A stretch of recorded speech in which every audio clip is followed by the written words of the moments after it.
What's up, everybody? Hey, Mike Bernier's with me today. We're talking about how he and I avoid federal and state income tax. We're also talking about what's going on in the real estate market. For those of you that don't, Mike's kind of a baller. He's kind of a big deal. Don't tell him I said that, but he's kind of a big deal. He is up there in Minneapolis, Minnesota. He's actually living in Florida now, splitting his time between the two states. Took a brokerage. He grew his brokerage from 72 agents on up to almost 1,000 agents in 5 years. One of the fastest growing independent brokerages in America. And he's been in the business for just forever. But the thing that Mike, we were talking about just before we came on that was really, is a topic I love talking about, which is paying no taxes. So how are you avoiding both federal and state income tax right now? No problem to talk about that. Love talking about that. Thanks for the intro, Michael. I will say, not just me, my great partners and team have built those businesses. We've also grown a very successful construction company, title company, property management company that go along, and title company that go along with that. So very, very much interested into how do you build businesses, how do you scale them, and then how do you keep them profitable? And part of profitability isn't just what you make, right? It's about what you keep. Right. So, I mean, that's something we always got to look at is what's your actual bottom line? What are you taking home? Net profit. Right. So what are you actually keeping? What I really, really want to talk about is investment real estate. All these people watching this right now should be in one way or the other in real estate. Right. And we're servicing real estate clients. One thing I see about, real estate practitioners, we get so embedded with our real estate clients. We care so much about them. We always fail to turn ourselves into our own clients. I shouldn't say always, but so often we fail to turn ourselves into a client of ourselves. Right? We don't invest in real estate the way that we should. We are the experts in real estate. We sell real estate. We work with real estate investors, but often we don't end up investing ourselves. So does Michael and I, avoid taxes along with my other partners? And when I say tax avoidance, there's a difference between avoiding taxes, the different than tax evasion. Very different concept. Tax evasion is completely illegal. Tax avoidance is not only legal, it's highly recommended. If you're anybody making money has to figure this out. Like, how do I not pay so much in taxes? Yeah. Well, for those that are unfamiliar with the concept, hopefully this will teach you something today that you can research and reach out about, because this is a great concept. But most of us know forever when you're, working out with your CPA and you're doing your yearly taxes, if you own real estate of any kind, there's going to be a talk about depreciation, right? And, forever the talk was going to be about straight line depreciation. The house depreciates over 27.5 years. You take that equal amount of that year of 27.5 years, you depreciate that amount. Well, a few years back, a new concept came out, bonus depreciation or accelerated depreciation, which allows you to segregate the cost of that house out from the cost of that lot or value of that lot. And you'd be able to then write off 100% of that value of the house. So, easy math, if the house is 500 grand on a purchase, lots of 100,000, the house is worth 400,000, you're writing $400,000 off of your taxable income. Michael, I don't know how much history you want to go into this, but that was being threatened. Under the previous administration, they were sunsetting that. Well, it just got brought back into full 100% bonus appreciation, which that was huge. So again, what does that mean? If you make $300,000 a year, you write off $400,000 a year because of your depreciation, you don't owe one single dollar of taxes. In fact, it'll roll over. Your loss will roll over to the next year. Now, that to me right there is one of the best ways that we can leverage our expertise in this industry, own a hard asset. Let's keep in mind, we're owning that hard asset, and we don't have to get rid of that hard asset. In fact, we don't want to. And that hard asset's going to grow in appreciation. You're going to be able to re-leverage that asset throughout time, and you're going to continue to use that as a tax shelter, the entire structure of your business. So I don't know, Michael, did that sum that part up good enough, or do you want to add something to it? No, it does. And I think, it's not to get too political, but I mean, just to clarify, I think it's important that people understand that, look, this is not an upper class tax cut, and people, I think oftentimes talk about, oh, Trump is trying to, to just put out tax benefits for the rich. The reality is this is how the middle class gets rich. And what really is happening is they're trying to really bolster up the middle class. And specifically what they said was, hey, look, we don't want to just have tax benefits out there for Joe Blow out there. We specifically, what they don't want to do is they don't want to say, okay, we're going to make it really advantageous to invest in real estate. And then all of a sudden, everybody starts investing in real estate. And guess what happens to the marketplace? All of a sudden, 4, 5, 6 years later, we have a massive foreclosure boom because you had a bunch of people buying real estate that really had no business doing it, didn't know what they were doing. And so what they said was, hey, look, you know what? Let's give this tax break to real estate professionals.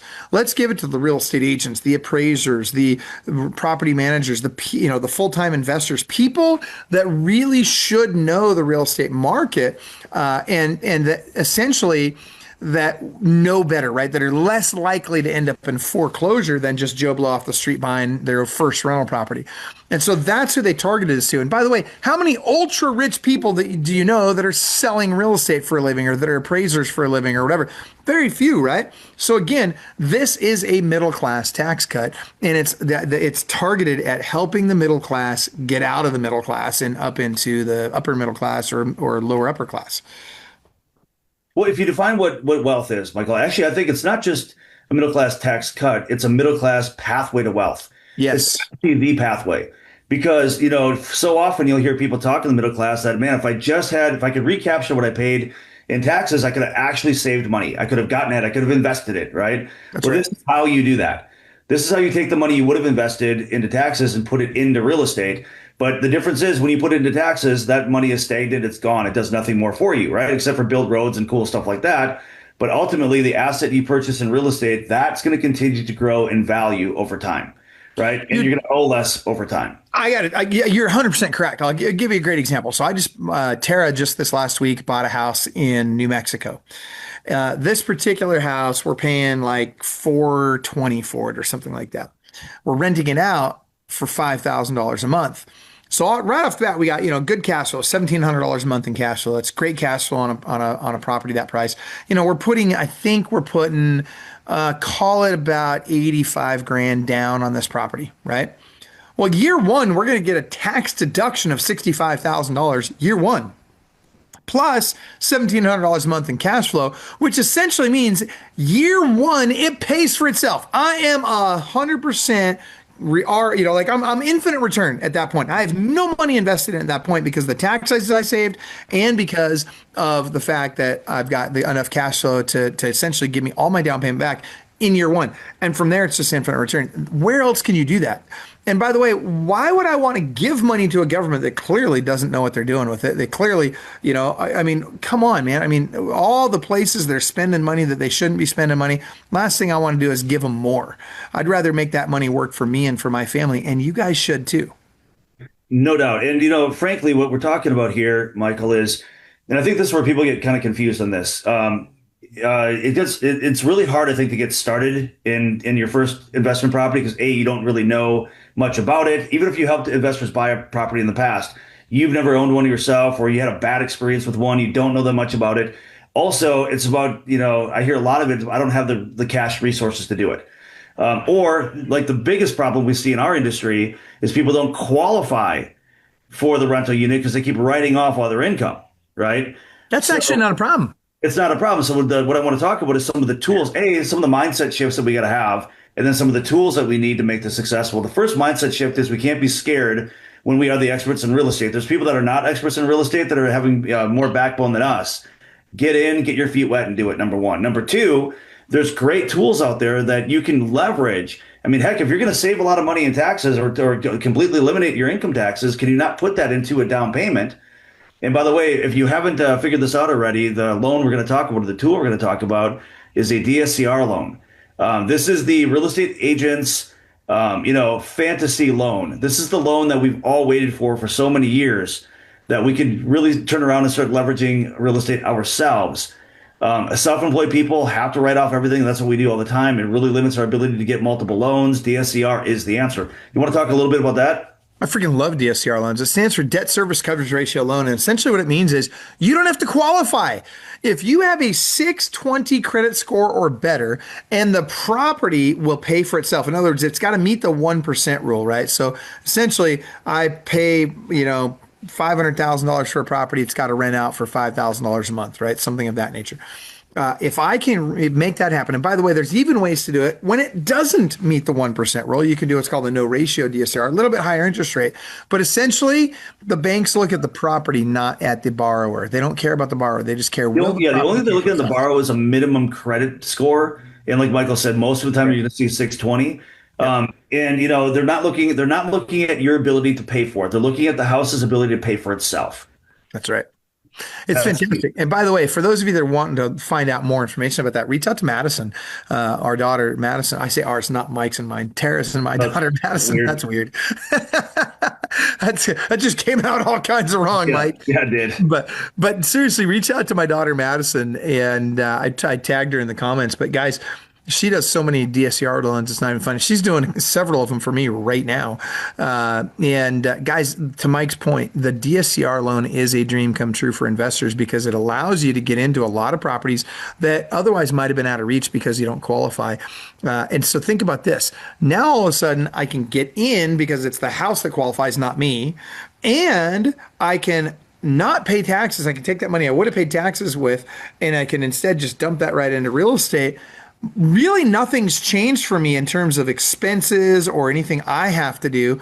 It's all been made very, very simple. I've just moved that money from taxes to there, and all of a sudden, I've got that money is now working for me instead of being just lost money.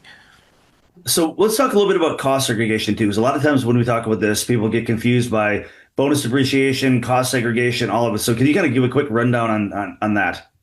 So accelerated depreciation is the program that allows us to, instead of taking the 27 and a half years to write something off, we can now write it off in years 1 to 15. 82.9% of it we can write off in years 1 to 15. Now, cost segregation is an analysis. It's a study that's essentially done. And what they're looking for is the reason we're able to accelerate this depreciation is because the government's saying, well, hey, look, we recognize this stuff goes down in value. The carpet's going to wear out, the roof's going to wear out, the appliances, the electrical, the plumbing, all of it's going to wear out over time.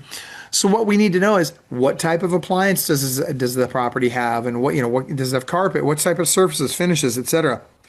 And what they do is they apply a formula to that, and it tells them how much we can write off in year 1, how much in year 7, and how much in year 15, in the first 15 years. So essentially, there are companies out there that will do a cost segregation analysis or cost segregation study, same thing, so just people call it different things. And essentially, they will determine this. Now, it costs you about $2,500 to have one of these done. I don't actually do those anymore, and I'll tell you why. Because what I did was I just worked the math backwards. I actually did a bunch of these. I had other companies do a bunch of these for me on some multifamily, some single family, and some commercial I own. And what I did was I worked the numbers backwards. I figured out their formula. And now when I buy a house, I just put it in my spreadsheet. My spreadsheet tells me the numbers to send to my accountant. I send those numbers to my accountant. He takes care of the rest. And I save the $2,500 I would have spent on that cost seg study. So how does that work, Michael? Let's say that again, in my analogy, $100,000 lot, $400,000 home. Mhm. How does the cost seg work with that $400,000? I mean, it also segregates a lot out too, of course, but with the house.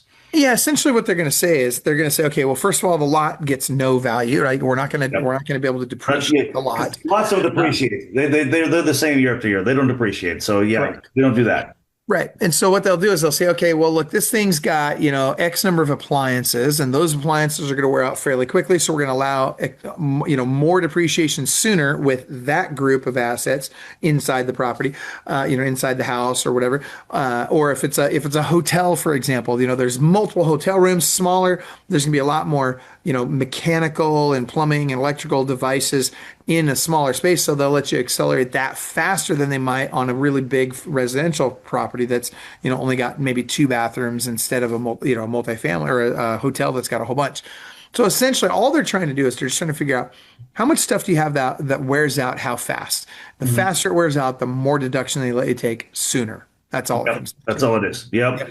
So again on that 100, 400,000, what is likely? What does that equate to actual write off?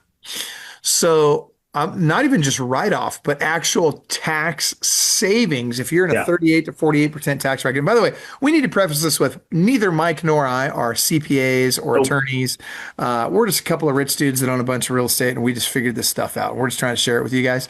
And so that being said, in first year tax savings, that's money that we won't pay in taxes.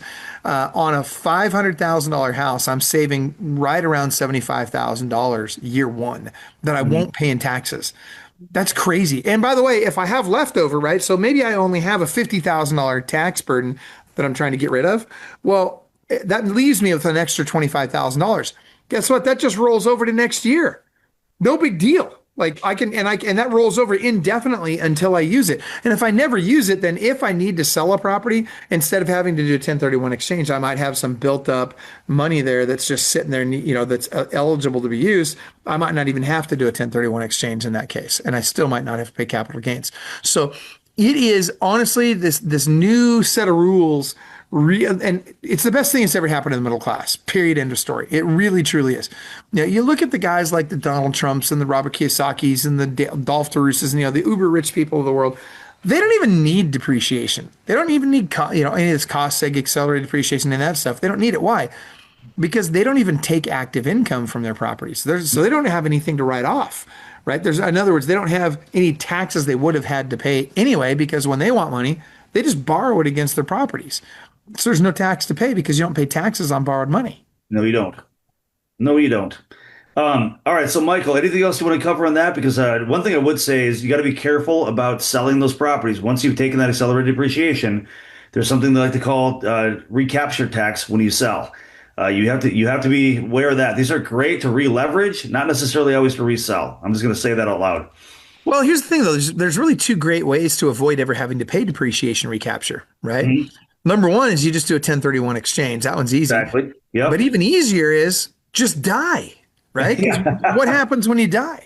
Yeah, I refuse to do that. Every day I refuse to do that, Michael. But I Just on the mean, inside. I die on the inside every day, but yeah, right. not the outside. But here's the thing, when we die, our kids inherit these properties. They don't pay depreciation recapture. They don't have to pay back that tax benefit. Whereas if we were to sell that property during our lifetime, we would have to. Now, there's another great benefit that happens when we die and we own a bunch of real estate. Our kids get what's called a stepped up basis. So that property that Mike, you bought at $500,000, by the time you die, it's probably worth $2 million. Guess what happens now? Now, Hmm. all of a sudden, your kids get to redepreciate that property from the new $2 million value. Hmm. It blows me away. I don't know why only a moron would invest in the stock market today, in my opinion. I see no value in investing in the stock Well, market I, when I you say can do this, though, this in real Michael. estate. I say this, Michael. I think, frankly, I think there's such a lack of education, even among CPAs. They're not educating people on this. I agree. Well, you know why? Because they get paid when you invest in the stock market. Yeah. They have a conflict of Well, interest. I mean, even tax preparers. I mean, they're just Yeah, people that deal with this. There's just a they lack of just don't really know. good. Yeah, or if they do, they're just not really sharing it. They're not really advising people like, hey, you should do this to really eliminate these taxes.